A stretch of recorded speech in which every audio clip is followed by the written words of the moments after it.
Right, we've come up to the beautiful Balverde Castle in a beautiful day as well, I know, right? this is one of our favourite spots for doing videos, and on a day like this, who can blame us?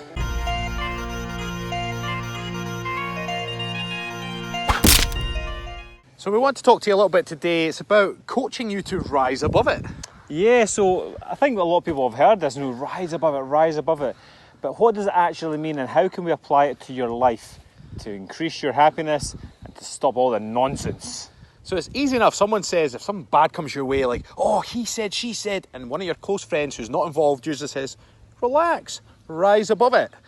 But that in itself doesn't really help, because it's not really it's an idea of what to do, but it's not a how to. So we're going to tell you today how to do it with a bit of imagery.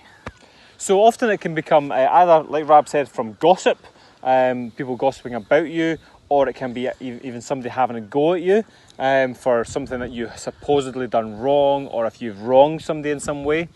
It can be applied in many different situations. And usually the situation is, you know, it's going to pull you in. And if you stay in that situation or stay involved and engaged in it, you're just going to lose a lot of emotion negatively. You can spend a lot of energy worrying or getting anxious or getting angry about whatever it is.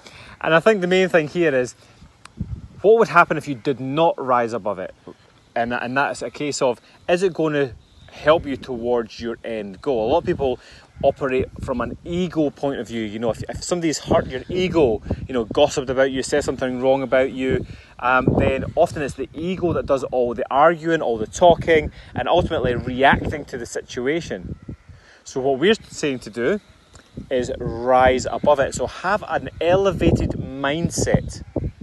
Think about what the end goal is. Is the end goal to, you know, get your revenge and have a go? Because ultimately that ends in unhappiness. Or is the end goal to be happy and healthy? So using a bit of imagery, what we're going to do today is we want to pull yourself up. Like literally rise above yourself and look down. Look down on yourself, and when you're in a higher and heightened position, suddenly the problem doesn't seem that relevant anymore.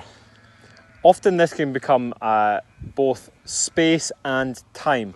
So by rising above it, you can see yourself, like I said, everything's small, you can see the big picture, and you can see then the different people reacting within the situation, and then you can really get to grips with your own mindset to say, how do I want to react to this situation? And asking yourself a very logical question. But then the other side is time. By thinking of yourself from up high, you can actually see it from a time perspective, and you say, well, in 6 months' time or 12 months' time, am I really going to care?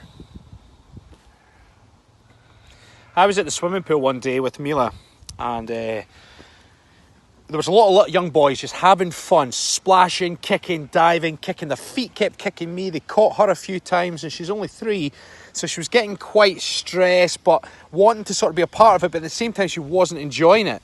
So I literally picked her up, because I could see she was stressed, she wasn't happy, and I plonked her up onto the side, but there was a step on the side.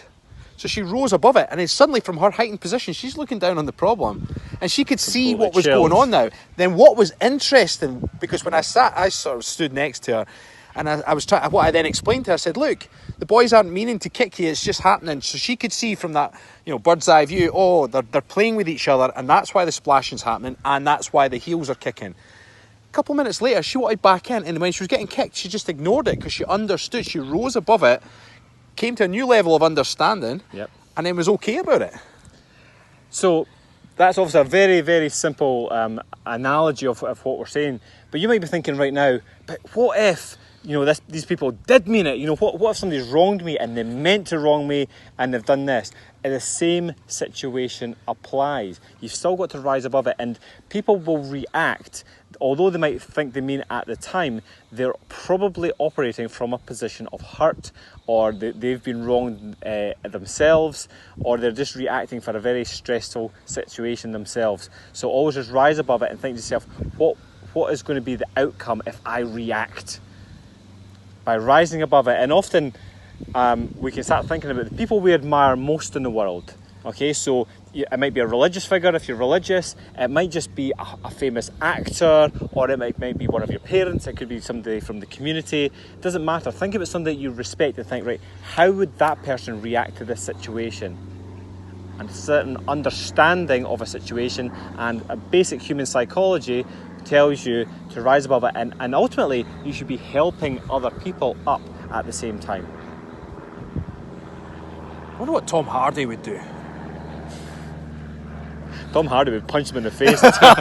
Yeah, maybe I shouldn't use that as an example. What would Batman do? Yeah, what would Batman He do? would probably also punch them in the face. Batman, see, the thing is, it is that a good thing, right?